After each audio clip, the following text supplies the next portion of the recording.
Assalamualaikum warahmatullahi wabarakatuh. Alhamdulillah sore ini saya bisa berbagi cerita dari Kampung Quran Terjemahan. Hari ini bertepatan dengan Hari Raya Imlek, sehingga sekolah-sekolah libur. Saya ingin bercerita tentang pelajaran-pelajaran dari ceramah-ceramah atau buku pelajaran tentang agama Islam. Saya memperhatikan adik saya dan anak saya yang sekolah pendidikan agama Islam. Kok mereka ibadahnya malah kurang, saya perhatiin.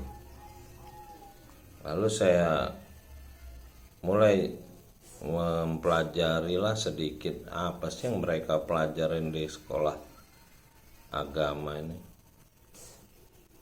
Lalu saya kaget ketika salah satu materi pelajaran itu tentang riba. Jadi pelajaran tentang riba itu berujung pada statement ulama berbeda pendapat. Waduh, saya bilang ini gimana caranya anak SMP sanawiyah ini bisa memahami istilah ulama berbeda pendapat gini. Mereka itu masih dalam tahapan Quran aja belum pernah tamat dalam bahasa terjemahannya. Gimana mau dikasih materi para ulama?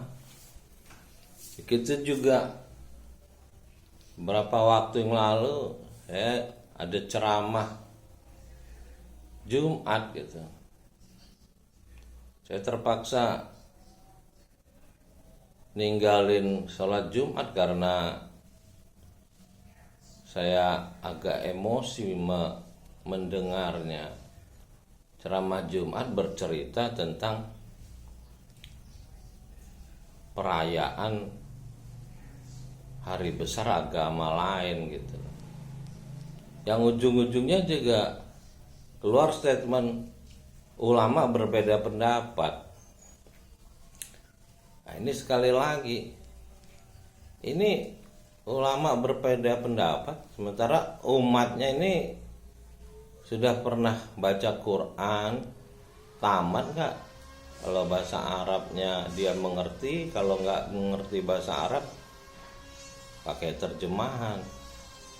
Nah, orang-orang siswa-siswa sekolah dan masyarakat awam diberi keterangan tentang ulama berbeda pendapat, sementara umat sendiri belum ada yang disuruh belajar Quran sampai tamat sebagai standar, ya kan, dengan terjemahannya. Jadi punya dasar pengertian tentang agama Islam yang katanya kitab sucinya Quran. Jadi standarisasi umat tidak ada, tapi ulama-ulamanya diceritakan di dalam buku atau di ceramah berbeda pendapat. Ya ini bukan konsumsi masyarakat perkataan ini. Itu masyarakat juga belum punya basis pengetahuan tentang Qur'annya sendiri, kitab sucinya sendiri. Mereka belum pernah belajar dengan baik. Artinya harusnya ada semacam standarisasi umat. Mana umat yang pernah membaca Quran tamat dengan terjemahannya minimal 3 kali, ya, ini dianggap sudah layak untuk menerima materi-materi hadis misalnya, atau meningkat lagi setelah 10 kali tamat dia mulai bisa menerima pendapat-pendapat ulama yang dia udah mulai bisa berpikir gitu. Nah sekarang ini mereka umat ini belum punya bahan yang cukup, sudah dilempar hasil-hasil sarjana Islam. Jadi hadis-hadis itu kan hasil-hasil sarjana Islam melakukan riset. Sementara umat belum ada standar pemahaman terhadap kitab sucinya. Jadi terjadi keraguan di mana-mana.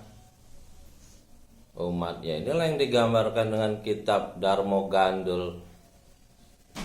Kitab Darmo Gandul itu menggambarkan umat ini tidak punya keyakinan lagi terhadap ayat-ayat pencipta langit dan bumi di dalam kitab suci. Jadi ya karena memang selama penjajahan oleh Yahudi Belanda ini yang misionaris membawa ajaran-ajaran yang karya-karya manusia ini, ya mereka telah melakukan pendangkalan terhadap umat Islam di Indonesia selama 10 abad,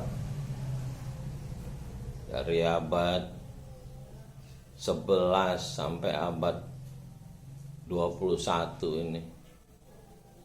Jadi harusnya ya umat ini ya belajar dulu lah Quran terjemahan, mereka baca dari pangkal sampai akhir. Lalu mereka sepakat gak dengan isinya? Kalau sepakat ya mungkin bisa terus beragama Islam. Ya kalau nggak sepakat dengan kitab sucinya, ya untuk apa diterusin? Mereka wajib beragama Islam, mereka disuruh belajar yang sungguh-sungguh kalau memang mereka sepakat beragama Islam. Sama dengan haji. Di Malaysia orang kalau belum lulus pendidikan tentang haji ya belum bisa daftar haji. Kalau di kita ini ya daftar haji ya nggak ada masalah, nggak ada persyaratan pengetahuan tentang keimanan yang standar. Ya paling nggak mereka sudah tamat Quran terjemahan 7 kali apa, sehingga mereka tahu dasar-dasar keyakinan pada pencipta langit dan bumi. Ya kalau kita mau membenahi masyarakat kita. Kalau iblis mah yang nggak setuju dengan pembenahan masyarakat menjadi baik. Tapi kita ya jangan diam aja terhadap tindakan iblis yang menghalangi manusia dari jalan pencipta langit dan bumi. Ya kalau kita diam aja ya kita akan mengalami kayak gini. Keberkahan terhadap alam dicabut oleh pencipta langit dan bumi. Padahal segala macam rahmat kekayaan alam Nusantara ini berkat doa-doa orang yang fakir miskin, orang yang susah. Karena mereka masih beriman, ya mereka berdoa diberikanlah segala macam karunia, tapi keberkahannya tidak ada karena kitab sucinya tidak diyakini dengan baik, tidak dipelajari. Proses Iqra terputus, bukan baca Quran terjemahan, tapi mereka dialihkan oleh Belanda selama 10 abad untuk baca koran. Ya kalau kita berjuang secara senjata sudah mengusir Belanda, tapi secara kebudayaan kita masih di bawah penjajahan kebudayaan Belanda. Nah ini kita mesti sepakat apabila ingin membangun negara ini sungguh-sungguh, bangsa ini ya. Kalau enggak ya mungkin akan terjadi pemusnahan, manusia-manusia yang ingkar.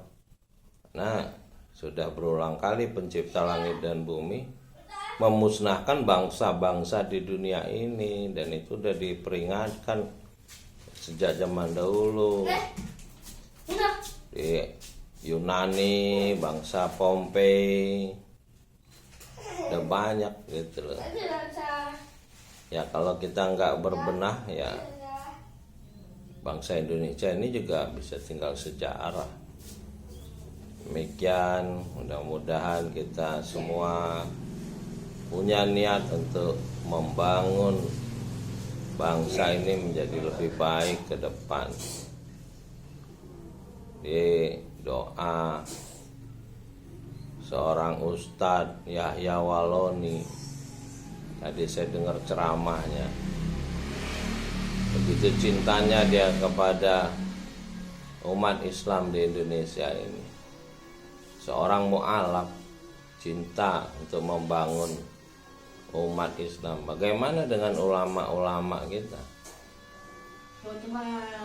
Kita perlu pertanyaan, kenapa mereka tidak mau mengajari umat untuk membaca Quran terjemahan dari pangkal sampai akhir, sehingga umat ini punya standar pengertian tentang keimanannya kepada kitab sucinya. Mereka mengenal pencipta langit dan bumi seperti Ibrahim berpikir tentang Tuhan, sehingga dia mengenal pencipta langit dan bumi. Demikian cerita sore ini, mudah-mudahan menjadi inspirasi kita bersama untuk mencerdaskan bangsa, mencerdaskan umat, mencerdaskan manusia dengan petunjuk pencipta langit dan bumi. Demikian, assalamualaikum warahmatullahi wabarakatuh.